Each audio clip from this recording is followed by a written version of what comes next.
And it kind of correlates with something that Audrey Hepburn is said to have said that her mother told her. That's awful. Said to have said that her mother said once.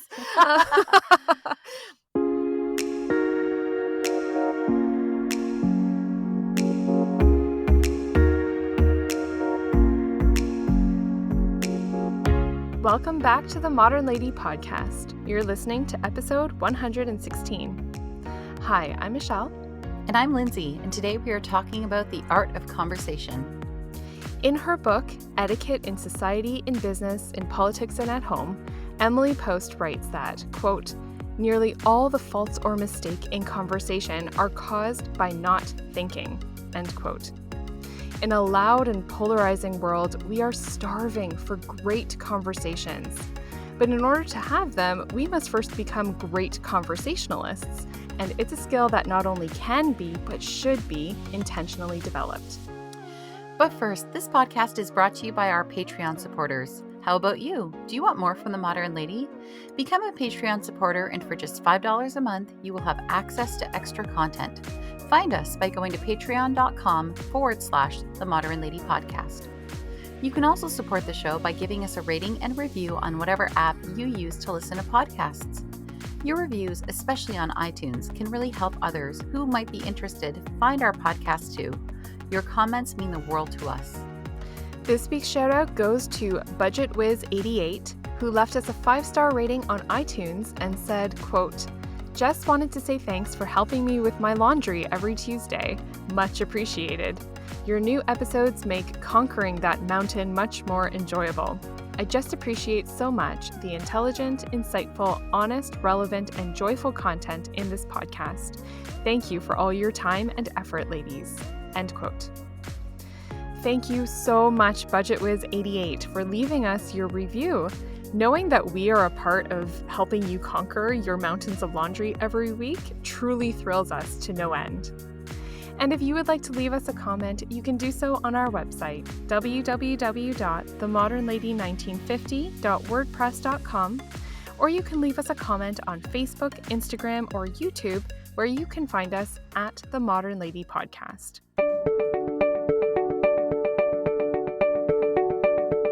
But before we get into today's chat, Lindsay has our Modern Lady tip of the week. Bay leaves. What? Again? Yes, it turns out we wanted to know more about bay leaves, so here we are again. And guess what? I'm not the only one passionate about getting to the bottom of these seemingly innocuous leaves.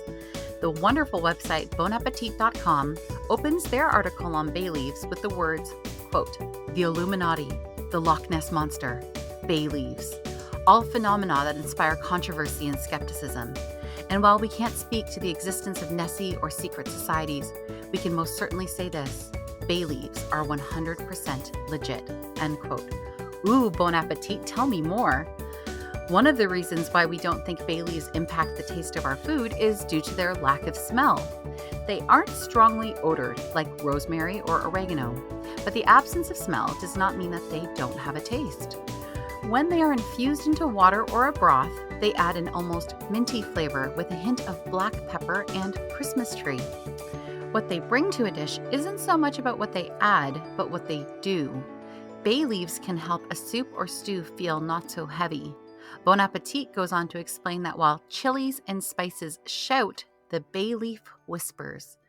Now, first things first, fresh will add more flavor, and dried are fine, but it's likely your dried ones have been sitting in your cupboard for 5 years now.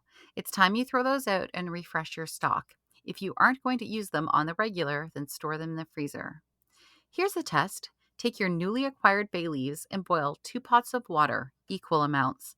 Put 2 to 3 bay leaves in one and none in the other. When the water cools, take a taste.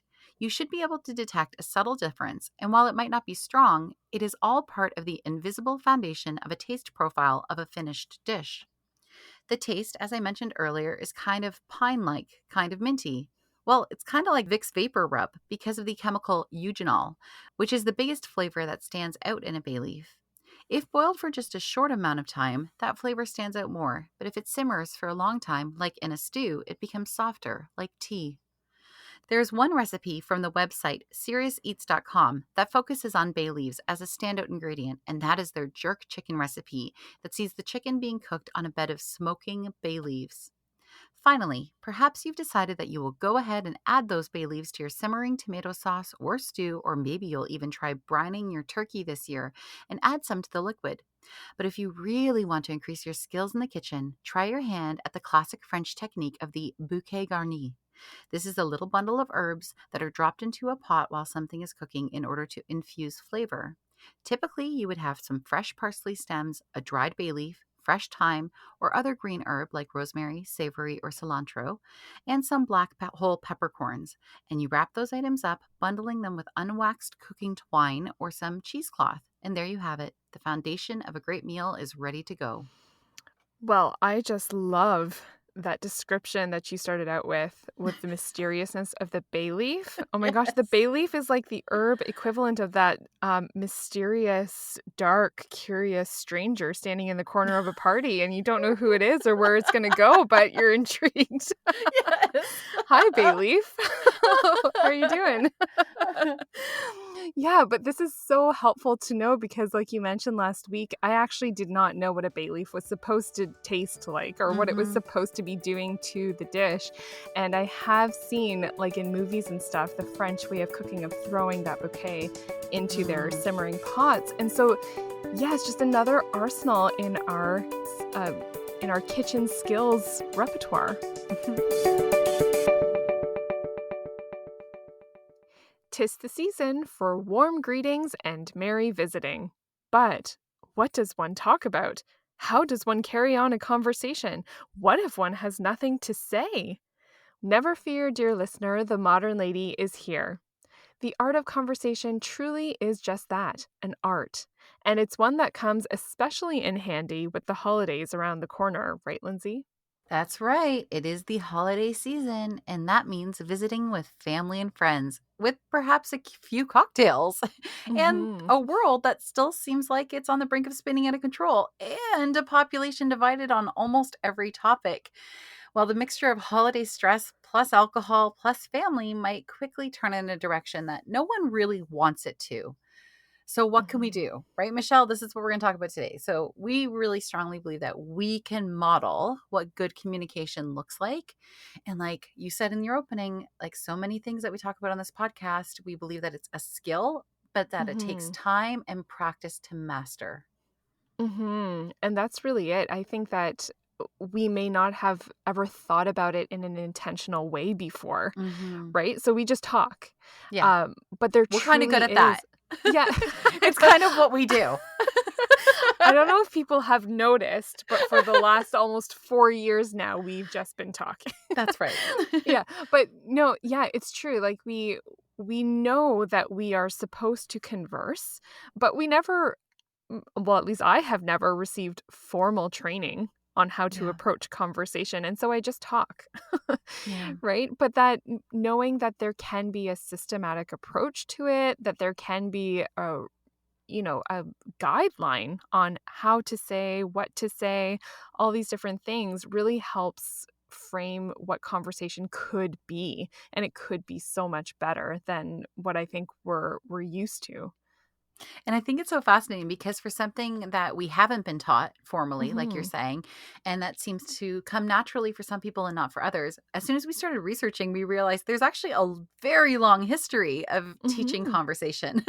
So Yeah, it's it's something true. that, yeah, it's just not really developed now in the same way it was throughout history. We'll get to that a little bit later in the podcast. But Mhm. I kept thinking about the childhood chant, the sticks and stones may break my bones, but words shall never hurt me. Mhm. And I wanted to do a little bit of research into where that came from because I keep thinking about words, right? The power of language. Mm. Now, this rhyme, it came out of a good place. It started out like so many things in a good place. It is believed that it first appeared in the March 1862 issue of the Christian Reporter, which was the official newspaper of the African Methodist Episcopal Church. And yeah, its intentions were good. It was meant to increase resiliency against bullying and name calling and hopefully avoid physical retaliation. Now, at this point, we have learned a lot over the last maybe decade or so about just how damaging words can be, how the words used against us in childhood can shape who we are as adults, how they can become our inner voice. Now, this isn't actually a weakness. We aren't Mm. weak if we are hurt by the words spoken to us by someone, especially someone who we love and trust. Now, like with everything, this has sometimes been taken to the extreme and people are hurt by everything. And yes, some Mm. resiliency is needed. But I think you and I, Michelle, we really want to express here that we believe that we can make a decision as a family. It can become part of our family culture Mm. to learn how to communicate well with others. And we can, teach our kids and recognize the power of language within ourselves, how we can tear down and build up. Um, we can decide to set that bar higher and model what proper communication looks like. Hmm. Yeah, it's about knowing the worth of our words, Oh, yeah. right? Yeah, and realizing that the things that we say do have an impact, and so to choose them well and to choose Hmm. them wisely. And that does take development and skill, like what we were saying. Yeah. People are obviously on edge right now. I think we can all admit that. I'm on edge. I don't Hmm. know about you, Michelle, but like I Yeah. am too, Yeah, oh, right? yeah. And so I know that even, and I'll admit this, that I think before I've even gone into some social situations right now, I'm kind of already role playing in my head or rehearsing Hmm. like how I might defend certain positions I have. Like I'm already revving myself up almost for a fight before I'm going to Yeah. something. And that's not a good state to be in for such a prolonged amount of time. And I know Mm. that I'm probably not the only one doing that, right? And so if we're kind Hmm. of in that mode and we're going into the holiday season, which is all about joy and cheer and making new memories. And It's goodwill towards all and men. goodwill. Yeah, yeah. Yeah. It's just not something we want to be doing. It's something we want to be very aware of right now. And frankly, it's exhausting to Yeah. already be having those arguments in your head before you even gone somewhere. And you're not giving the other people the benefit of the doubt, right? You already put words into other people's mouths. Hmm. So, again, let's set the Yeah. bar high and learn about the art of conversation. And you know what? That's what I love about what we've been learning about conversation is that I'm starting to realize that there can be different purposes to our conversations. But Hmm. when we're talking about, I think what we're really talking about are those great conversations. The Hmm. ones that you walk away from feeling like buoyed or Yeah. um, enlightened, or that you've understood something or learned something new.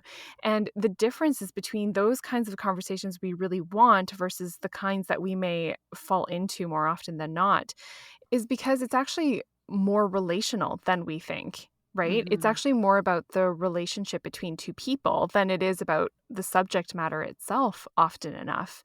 And when you think of it from that perspective, then you start to realize that to be a good conversationalist, you actually don't necessarily have to be, the most erudite or intelligent Yeah. person or have the most vast vocabulary or a ton of life experiences or your notes all ready to go.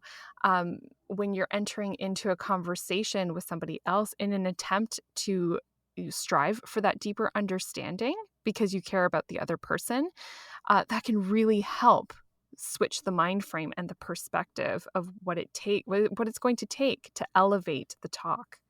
Yes, and dare I say it's not just about or for the deeper conversations. We're going to be having quick conversations sometimes at bigger gatherings. Hmm.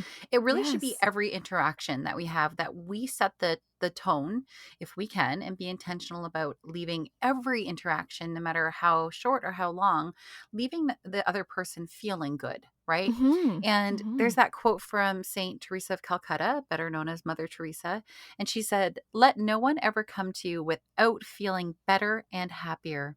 Be the living Hmm. expression of God's kindness, kindness in your Hmm. face, kindness in your eyes, kindness in your smile." So, yeah, it's the person that's ringing through your Christmas gift purchases. As somebody who worked in retail selling Christmas gifts, that was our primary thing for 11 years. Like, I know what Yeah. it's like to be on the other end of that. But yeah, every interaction we have. So, there's the deeper conversations, which we'll definitely talk about, but just make that decision. Make that decision today that you're going Hmm. to be the one that everybody, after any interaction with you, walks away feeling better. Hmm. And that the impact you leave is a positive one. right? Hmm. Because it's totally possible to do that. And that in itself, in a season of gift giving, can be the gift. And Hmm. perhaps you can help restore a little bit of hope and good faith in people too, Oh, to know that absolutely. that there are still people out there and there are still conversations out there that can be directed towards that which is light and good and true and beautiful. And that they can let their guard down with you. If Mhm. they are going into situations like I admitted I do right now, where you're already on the defensive, if they can let their guard down with you and then someone else and then someone else, it'll really start to like break down the defenses of a lot of people, right? If they start going, Yeah. wait a second, I don't have to fight everyone. That was a great conversation. And so Yes. that, yeah, it's a really, I think, a really valuable gift that we can give this year more than perhaps all the other years in recent history. And I was just gonna say that, like, especially right now, Yeah. it seems to be something of a silent, invisible battle per se, right? There are Yeah. so many kinds of battles happening in the world right now, Hmm. but maybe one that we can really take to heart is one that is fighting with everything that we have to preserve our humanity and to preserve our relationships. Come Yes. what may, right? And it feels like a war sometimes. Like this Yeah. isn't, it goes beyond what we're even talking about on the surface of everything from small talk to deeper conversations, and really finds its root in holding together like the fabric of society. And Right. we can do that over Okay. cocktails and Yes. little hors d'oeuvres, and that's amazing. Yes. And so yes, let's approach this intentionally and get to work. Okay, so let's look at the history of the art of conversation. Well, we will first turn, as we usually do, to ancient Greece. And we want to talk a little bit about the sophists. They were teachers in the 5th and 4th centuries BC. They would teach one or more of the following subjects: philosophy, rhetoric, athletics, and math. The type of education they offered was called, and I hope I'm pronouncing this ancient Greek word properly, arete, which prior to the 5th century BC referred to the aristocratic warrior virtues of courage and strength. But arete developed into an education in virtue and excellence as time went on, a little bit distanced from like this warrior mentality. The sophists traveled around and were paid to teach the young men of noble Greek society how to influence their fellow citizens. Regardless of the subject, their main gift was the gift of speech, the art of persuasion. It mattered more to the sophists that they won the argument rather than speaking accurately or truthfully. Today, Ben Shapiro famously coined the term, facts don't care about your feelings. But this wouldn't have held sway with the sophists. They wanted to grab you by the feels, and well, the facts were a bit murky.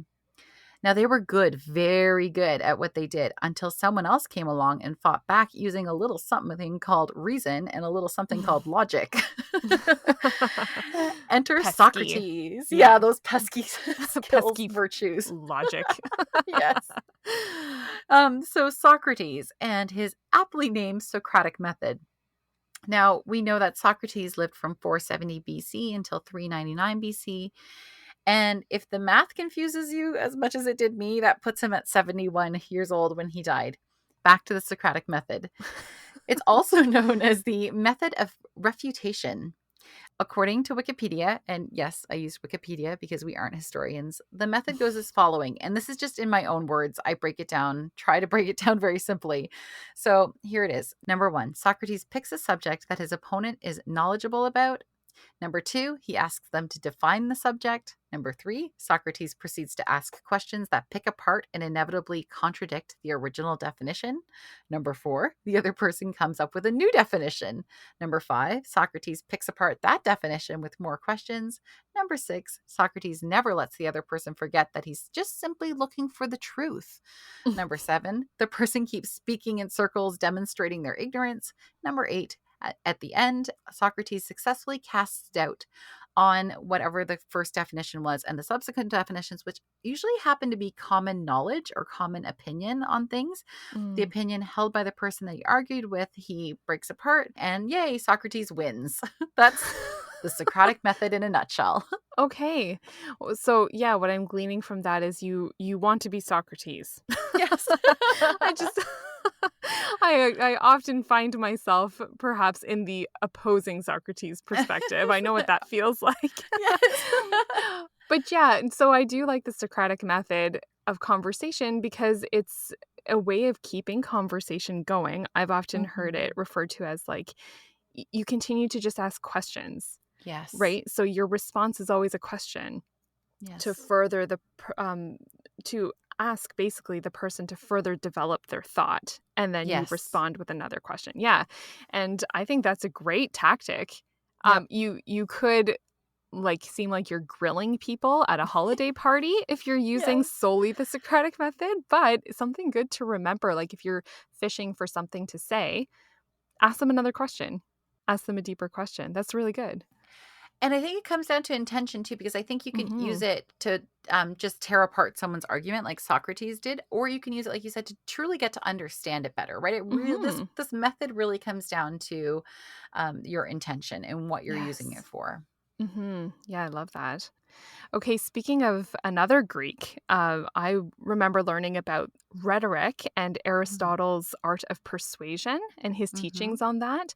Simply put, rhetoric is this art of persuasion through speaking and writing effectively. So there is a lot to unpack when it comes to rhetoric, but basically, to quote Aristotle himself, he says, quote, of the modes of persuasion furnished by the spoken word, there are three kinds.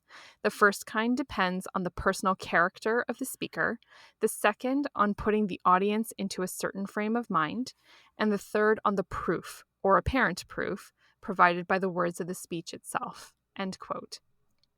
So then, according to Aristotle, the three things that we should keep in mind when it comes to conversing in a persuasive and engaging manner. The first one is ethos, and this is the personal character of the speaker or the appeal to the character or reputation of who you are. To engage in deep, meaningful conversation, we really need to establish credibility and rapport. And we can Mm-hmm. do this either by establishing our knowledge and expertise on a subject, or even by being a person of strong character and virtue. How we live and what we know can be interchangeable and equally important when establishing ethos in conversation. So, you can establish ethos a couple of different ways, like I mentioned. The first is to try to find common ground. We'll get more into common ground in a little bit, but what it does, I think, is it shows you have an openness and an honesty Mm-hmm. about you that Mm-hmm. naturally sets the other person at ease so that you are trustworthy and you're not going to be trying to dominate or take advantage of the conversation. So, in that same vein, another way you can establish ethos so that it's always at the ready is to do that interior work we're always talking about in bettering ourselves and becoming people striving for virtue and good character in our everyday lives. Because if you think about it, we watch other people and we see how others live, and whether we realize it or not, we're forming our opinions of them long before we enter into conversation with them. And so when we're mindful that that's also coming back on us too, we can already begin the work of becoming conversationalists without even speaking a word to begin with. Mm-hmm. So the next mean of persuasion is pathos, and this is the appeal to emotion. I don't think it means to become emotional per se, and it certainly doesn't mean to give way to hysterics, but it's more to recognize and realize that we are emotional beings and that not we're not always going to be persuaded purely based on logic or facts or reasons because it's just our human nature. So when we're engaged in a good conversation, often there is this pathos element ongoing and sprinkled throughout the conversation. And I find it's by way of sharing personal experiences or anecdotes to illustrate a point or establish that rapport. And so the Art of Manliness website also suggests that you could use metaphors and storytelling and that they can really be helpful in engaging in this pathos element of conversation.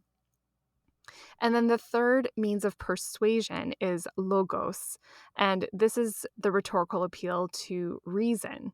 So Aristotle taught that in this means you are letting the words of your speech do the persuading.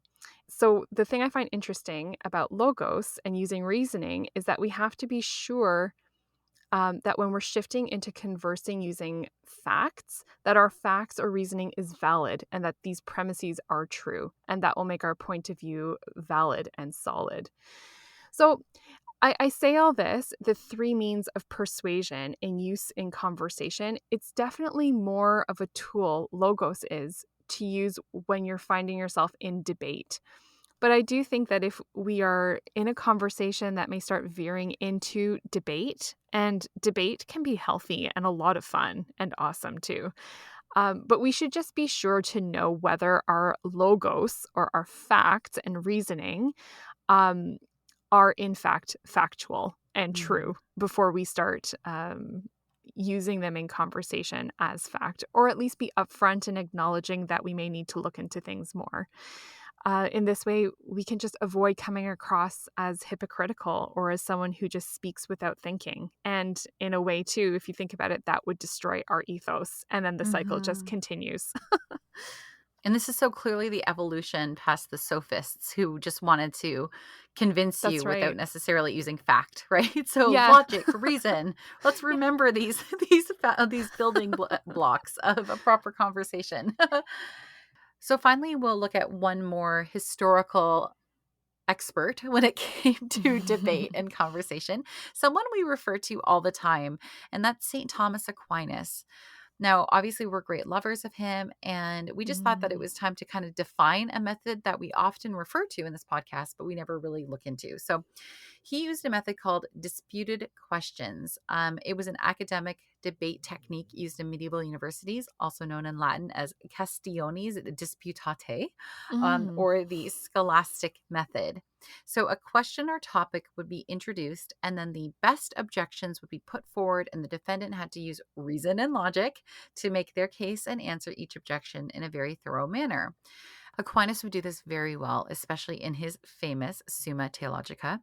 He would already anticipate what people would dispute in his writings, and he would have the answers ready. He asked the questions and wrote the answers. So it's brilliant, Mm. and it's an approach I like to use. Mhm. But again, we just want to make sure that we're not already putting words into other people's mouths, right? But it is a fascinating way to approach subjects to really show that you've already thought about it from both sides. Yes, what I love about St. Thomas Aquinas's approach to this is that this is good debate style and it's good conversation style to know your opponent's viewpoint inside and out, right? So Hmm. maybe not even necessarily to mount your own defense, but I Right. think it can just be a really good tool to have developed in your mind. You know how to do that, especially on the fly.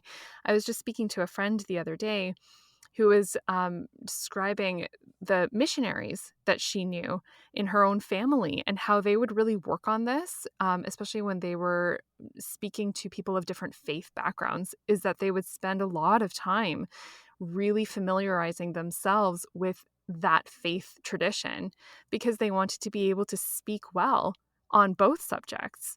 And I Yeah. think that's really important for us to do if we're keen on good conversation. And having a broad knowledge of what kinds of topics, opinions, and ideas that are out there in the world is actually really important to being a good listener. And I just see a couple of really good advantages to this. First, if you can listen enough to know even just a little bit about what someone else's beliefs and opinions are, then you may be able to find something positive to say about it. And this, I feel, immediately diffuses a situation and can take away any edge that may be remaining on the other person's part. It really sets up the rest of the conversation in a framework of openness and safety, really, that you can both be vulnerable because you've made it clear that you're not here solely to prove a point and you're just here to discuss an idea. Like, how interesting. Now we're talking. And then the second Now we're advantage, talking. yeah, I know. Now we're talking. I did that on pun, pun, Yes. pun. And the second advantage, I think, is that it builds that ethos we were talking about in rhetoric. That the person now knows exactly what kind of a person you are. You're someone who is honest, someone who is open-minded, who is interested in them as a person because you have found value in listening to what they have to say and looking into what they think. I don't think there's a better or quicker way of building that kind of rapport that's needed to have a good conversation with someone than to show that you're really listening by Yeah. relating something back to the person based on their own vantage point. Yeah, we've talked a lot about how to make your point, right? What is Mhm. like the onus on you as the person who's doing the speaking. But like you said, it's 50-50, and like listening has to be a huge part of Yeah. this. If you're not a good listener, then you're not a good conversationalist. And so there's one thing you and I both came across in our research, and it's the acronym SOLER, Mhm. SOLER. And I got the information from a website, segu.edu, like education. Mhm. And so let's just break down what the SOLER stand for. And this is how to be a really good active listener. So the S stands for squarely facing the person with your head and body. O stands for open posture, which means that your arms are not crossed. L stands for leaning towards the person. E reminds you to maintain eye contact. R stands for relaxed and the other behaviors listed above. Um, I think this is so good. And I know it's one of the things kids learn in kindergarten is how to be a good Mm. listener, right? Like, how Mhm. is your body showing that you're listening and Yes. not, right? And I think, especially in this era of phones, I know I have to remind my family all the time to put down their phone. Like when I'm Yeah. speaking to them. And while that might not be an issue at holiday gatherings, people hopefully won't have their phones in their hands. It's taking it that step further of Mhm. doing these other things. I'm a notorious arm crosser. And so like knowing now that that body language really does say a lot, I'll try to be more attentive when and showing Mhm. that my body is listening, just like the little kindergartners. Yeah, I know. Yeah, I love that it is something that is taught, Hmm. specifically and intentionally. And the letter of the acronym that really stood out to me was the S, the Mm, facing the individual squarely. yeah. Because, um, and I think this kind of has more leeway than the other ones probably because you could be chatting while you're like in the kitchen doing final preparations or, sitting on a couch where you're not necessarily facing each other like head on. But just this idea that your focus when you have to be, as you say, actively listening to what they're saying when it's something important, just that whole physical disposition towards another person is a huge percentage of how effective the conversation is going to be. And I just think that's such a good thing to keep in mind, especially if we are like kind of trying to carry conversations in the busyness of the holiday season as well, not to forget that our body posture and positioning means a lot in conversation too. Yeah, and I'm just as you're saying that, I'm realizing like as the hostess, if it's at our home, we can kind of keep an eye on that and like think do that's why it's called conversation clusters of chairs or conversation setups in living rooms of furniture. Is the Mm, way you've set up the home before you have everybody over conducive to having those types of conversations, or do people really have to crank their body around, right, to be heard on different areas? So I notice in my own living room that it can be a little awkward if people are sitting on our one couch and turning to the one other chair, then back to the other couch, then back to the other chair. So just as the mm, host or hostess, look at your own house before you have people over and just have these little conversation clusters set up where people can go and sit, especially our elderly relatives who have a mm, harder time hearing. It might be mhm. nice to have a little quiet spot off to a corner where they can sit and somebody can go sit with them and have a talk where they're not trying to pull out one voice out of many. Mhm. Oh, that's such a good point. Like, you can already be facilitating good conversation before people even get there. Yeah. And another point about listening that I found really fascinating, I found it on the Big Think YouTube channel in a video that features Dr. Emily Chamley Wright. And she was acknowledging the importance of this, quote, less often discussed and less often celebrated skill of sympathetic listening. and she refers to it as this question of, am I really understanding the points from the other person's Mm, perspective? And that's really good to keep in mind because, as you said, Lindsay, if you're missing the listening aspect, you're probably actually not even having a conversation. You're mhm. giving a speech Yes, at that yes. point, right? And so, what I loved about this, though, is that it is this deliberate choice to set aside at a certain point, even if it's just temporarily, the desire to look for slight missteps in logic or mistakes in thinking from the person you're talking to. And you're choosing to set that aspect aside for a time so that you can really listen carefully to what the other person is saying and gain that insight and gain that understanding as to why it is, perhaps, for example, that they have come to such a wildly different perspective or conclusion on the same topic that you're both discussing. And so Dr. Chamley Wright finishes off with this, and I think it's the perfect summing up point on what sympathetic listening is she says, quote, I, the speaker, should assume that that person that I'm having the conversation with is intelligent and is exercising reason, end quote. And I loved that because I think we need to enter into conversations in good faith. We need to Mm. understand that we may think that we've used critical thinking Yes. skills and we have exercised reason and we have formed intelligent points and facts, but that the other person we're engaging with has probably also thought the same way Right. about Yep. their points of conversation too, and they're Truth probably bomb, Michelle. that's That right. is a truth bomb. Yeah, they are also probably thinking that they have, to the best of their abilities, exercised critical thinking and everything. So, yeah, to be able to listen well is, at the very least, 50% of the importance of conversation.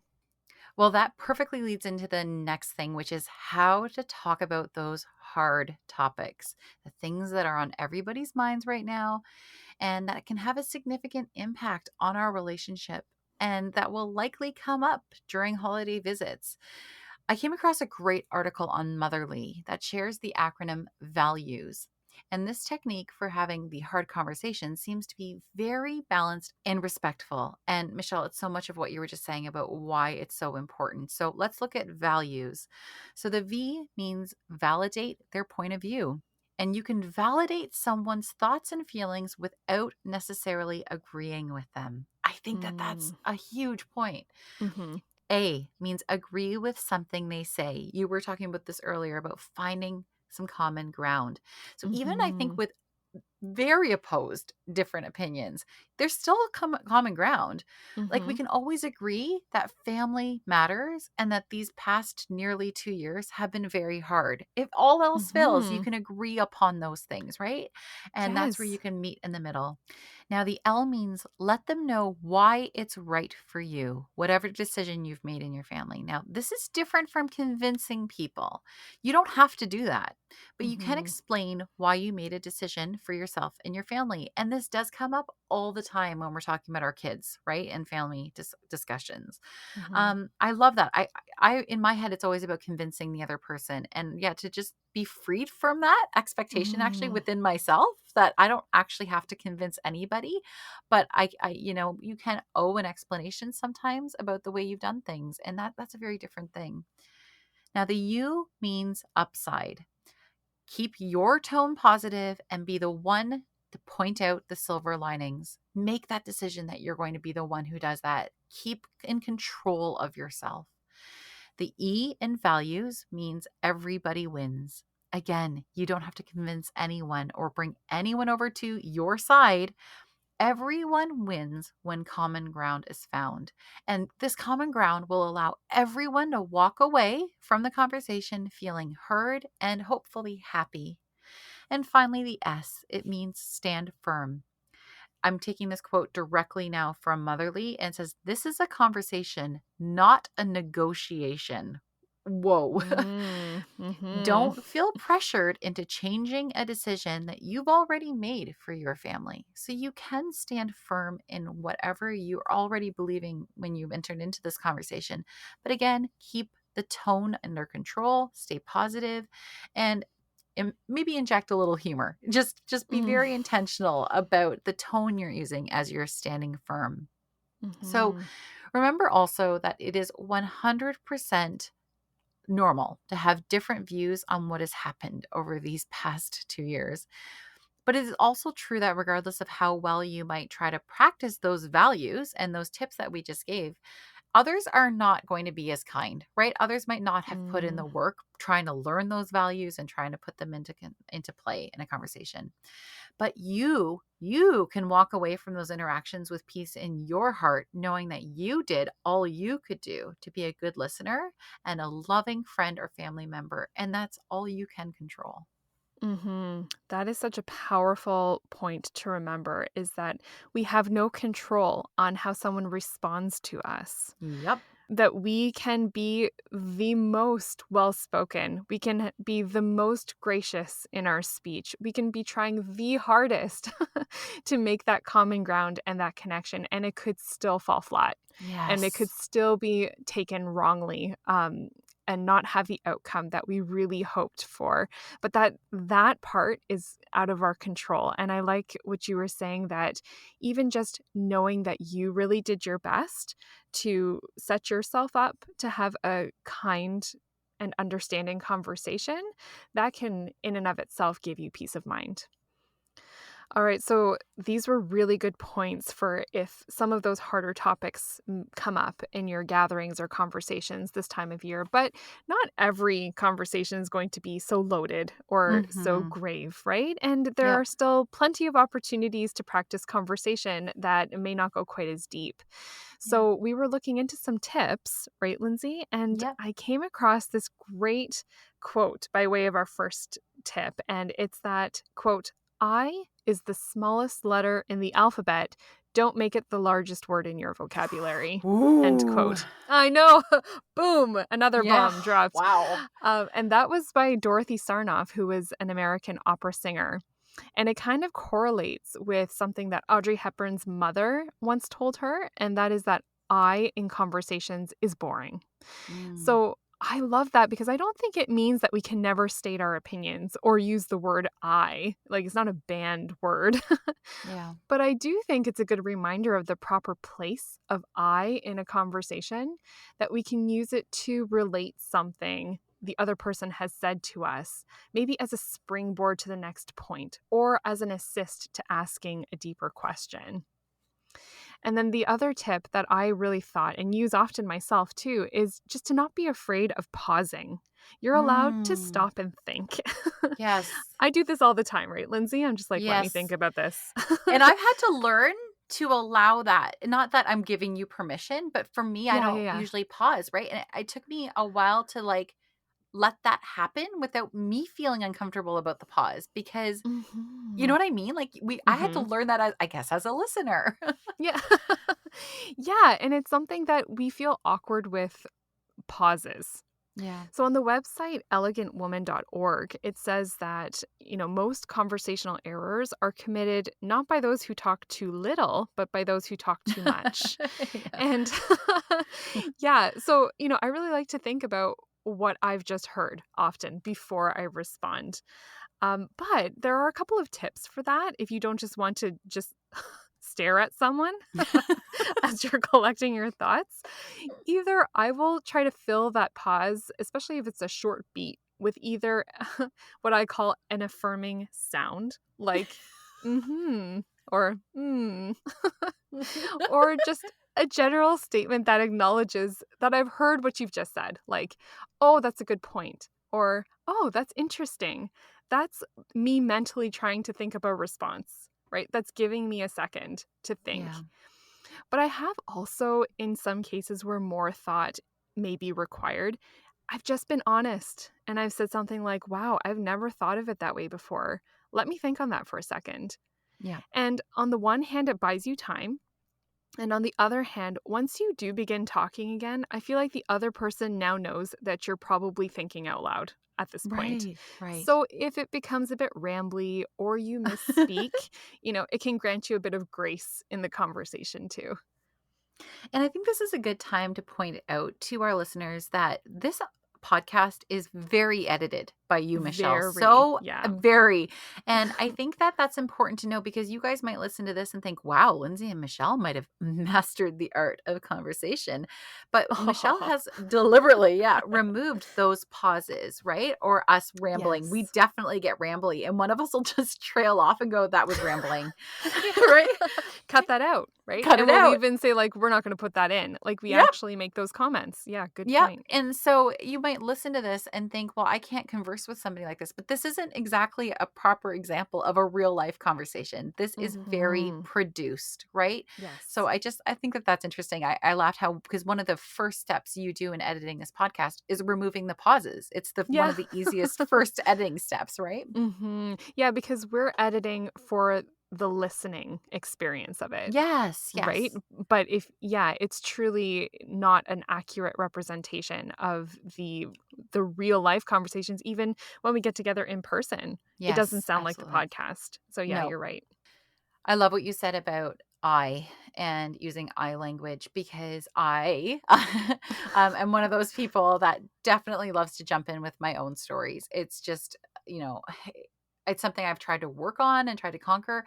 But one of the tips that I came across for the art of conversation does talk about injecting your own stories in and that it can really help. But again, you have to be really aware of what you're doing. So this tip was Mhm. give sneak peeks of your interests. So it says usually conversations between two people who have just met, they stick to familiar and like surface level topics. This is all about the first impression. You want the other person to look forward to talking with you again in the future. And if you've only kind of talked on surface level things, they might think, well, we have nothing to talk about next time. Mm. And one of the ways that you can make them excited to talk with you again the next time you run into each other, or maybe in your next cycle around the dining room, like with your cocktail, is that Mhm. you can share some of your interests, right? You can talk about your travels or sports you play, hobbies. I do think sometimes we get scared off by this because we think we are talking too much about ourselves. But when it's done well, it really draws the other person into the conversation, especially someone who's a little more introverted, because they might have time to think about something that they want to then share with you or talk to you about the next time. And they'll be excited to talk to you, the next time around. So another tip I came across, and this is, I stumbled across a website called getthefriendsyouwant.com. Oh. A helpful resource Right, for all right. your friendship needs. That's Yes. right. So another thing that they recommend is cleaning up your talk. So they don't necessarily mean like not swearing, although you and I are big fans of, Mm. that, Not not swearing. blaspheming, not swearing. But what they meant is make less noise. Again, this is for me. I am just a big ball of frantic noise. Um, but it says like polish up your language, be clear and make your point. Learn to tell only the important parts of a story. Like figure out, Mm. how to tell the story. This article went on to explain that when you self edit, the people listening don't have to spend their own mental energy sorting through the unnecessary details. This is such a good point.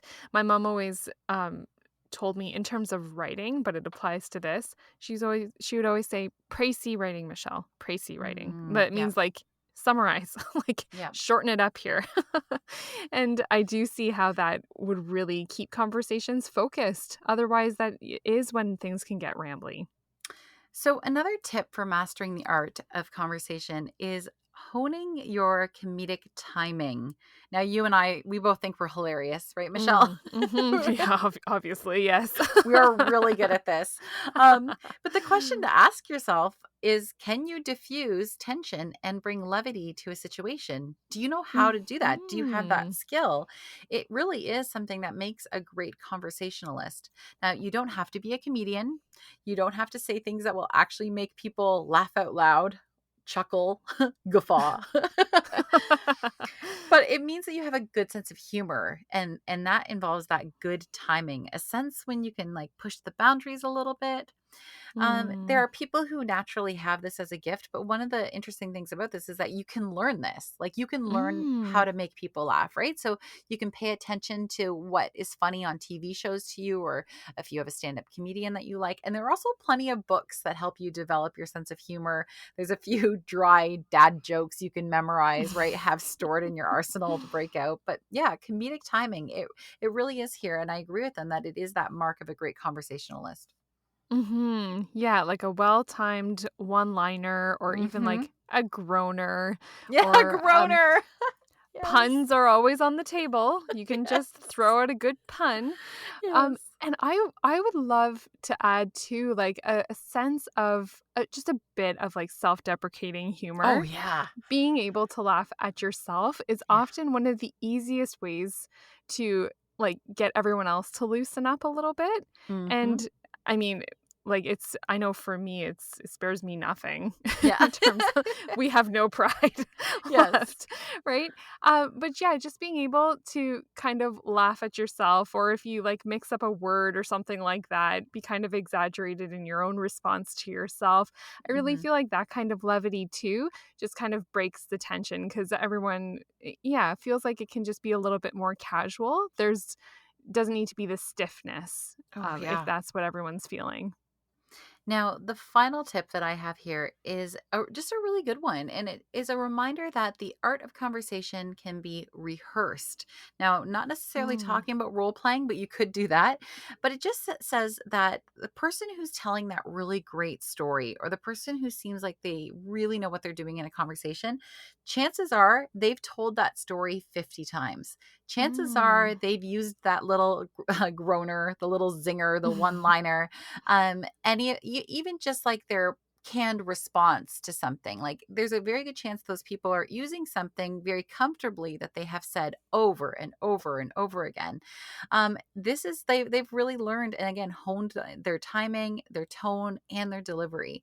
So this is true even with arguments, right? And I know Mhm. that this is doing this podcast has kind of helped me learn to think better on my feet. I don't know about you, Michelle, but Mhm. Mhm. I've learned that I don't have a pocket Michelle, as we always joke that I wish I had, that could edit me in real time. Yes. Patent pending. Yeah. Yep. We'll make that in our merch shop. A little Yeah. like a little cute cartoon you and a pocket on a t-shirt. I would love it. A little 8-bit avatar. It's coming Yes, for you. Yep. yes. Mhm. But, so yeah, there's a lot of things that we've like even definitions we've used over and over again over the years on this Mhm. podcast that I know how to say in person now, right? So, Mm. anyways, all of that to say this can be rehearsed. It really can be practiced. Don't feel bad about sharing the same story or the same personal thing to all different people. They haven't heard it before. So get really good at telling that story. The story that is like the story that defines your family. Mhm. That's an excellent point, and that's something I've noticed listening to a lot of podcasts, and other interviews and things like that, is Mhm. exactly your point, and I think we've talked about this too, that often, if you see one guest pop up on several different podcasts, often that person has a core message that they're Yes. really trying to share with the world, right? And they're not trying to reinvent themselves every single time, so I can totally see by the time you get to the fourth, fifth, sixth time you're a guest on a podcast or you're giving a presentation in that aspect, you already know the material so well. It does just sound like it's so off the cuff. And you think, how are they just able to speak so casually on the subject? But it can be like that just with conversation too. I love that you pointed that out. Like, what are the aspects of your own life, your hobbies, your family history, your funny stories that um that you can just pull out at a moment's notice, almost like a little Mhm. toolkit of conversation that you have. And then as you use them more and more, you also gain that fluidity in your speech. Interestingly, you had a quote from a professional opera singer who speaks on the art of conversation. And I also Hmm. have a quote from a different professional opera Oh, singer who wow. is known for her talk on on conversation. She actually has a TED talk that was viewed over 10 million times. And her name is Mm. Celeste Headley. She's also a journalist, a radio show host, and she wrote a book all about this. And one of the things she said is, and I quote, just listening to someone is an act of love. That's a gift. We always feel like we need to prove how smart we are or prove how much we know and interject what we think and give advice to other people. Sometimes the best thing you can do for that person is just to listen to them. And that fits in so well with the concept of conversation being that two-way street, right? Like you're not giving a speech or a presentation, but you're also, expected to engage a little bit. People do want to hear you speak up. And so learning this art, this science of conversing with other people is just as much about the other person as it is about you as well. And if we can be deliberate about honing this skill, what a wonderful way to give back to our communities and our families and our groups of friends, especially during this holiday season, the season of gift giving, by giving them the gift of our attention and our friendship.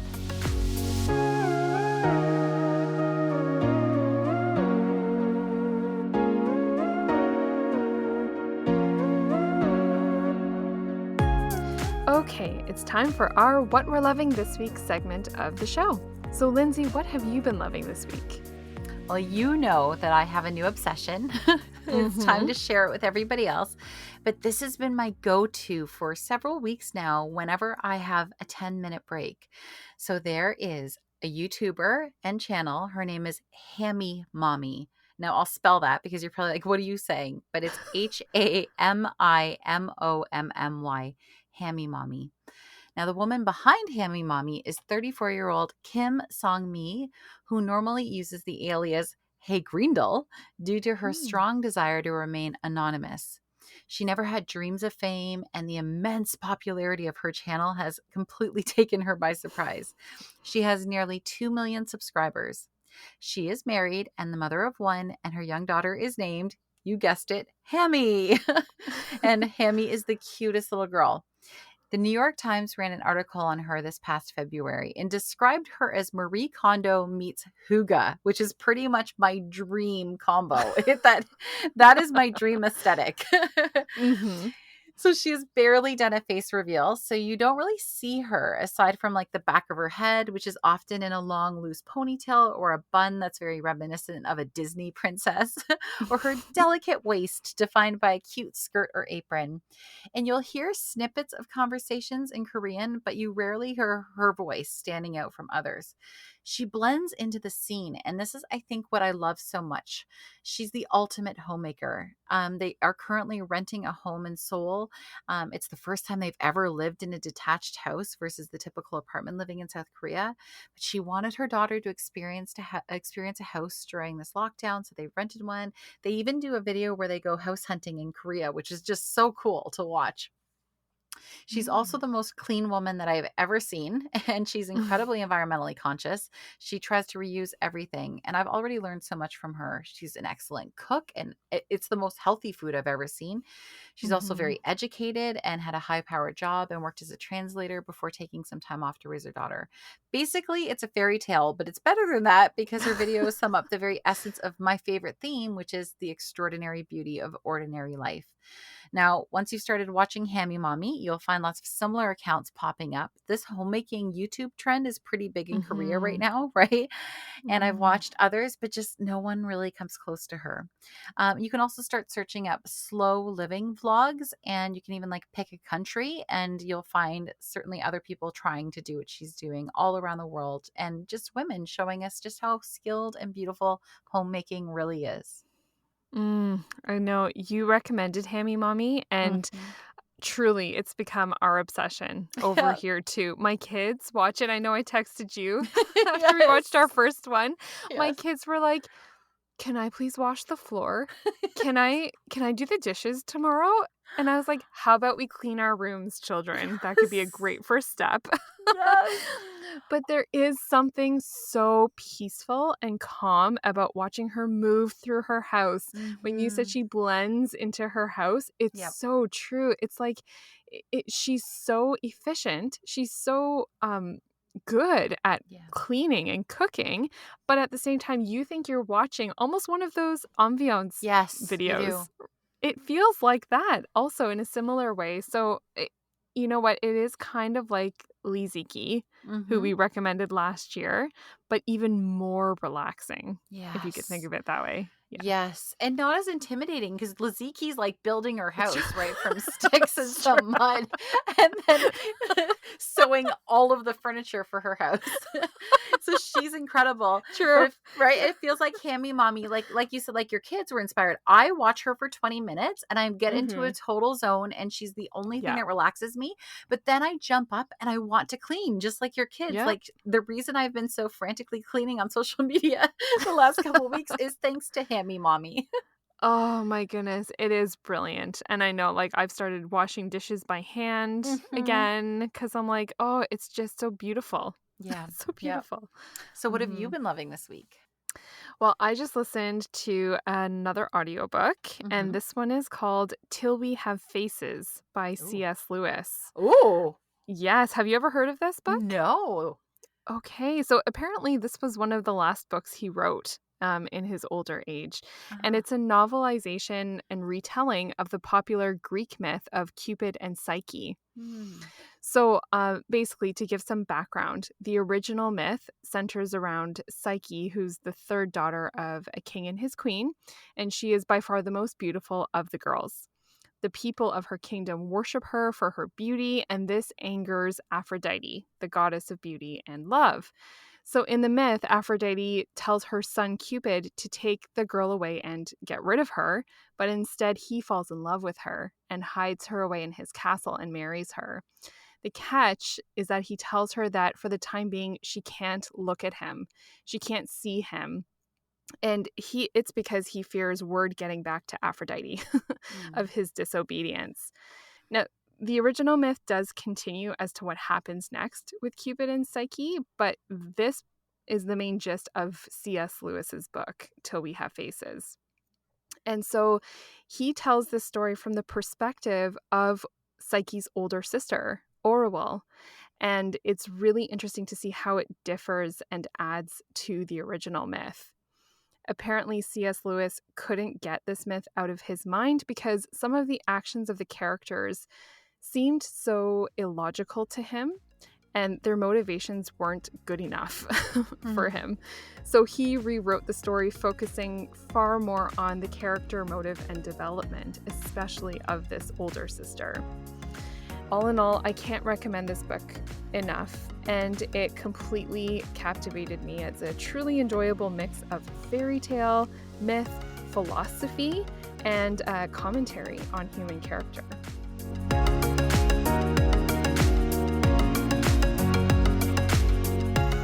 Okay, that's going to do it for us this week. If you want to get in touch and chat with us about our topic today, you can find us on our website, www.themodernlady1950.wordpress.com, or leave us a comment on Facebook, Instagram, and YouTube at The Modern Lady Podcast. I'm Michelle Sachs, and you can find me on Instagram at MMSachs. And I'm Lindsay Murray, and you can find me on Instagram at Lindsay Homemaker. Thank you so much for listening. Have a great week, and we will see you next time.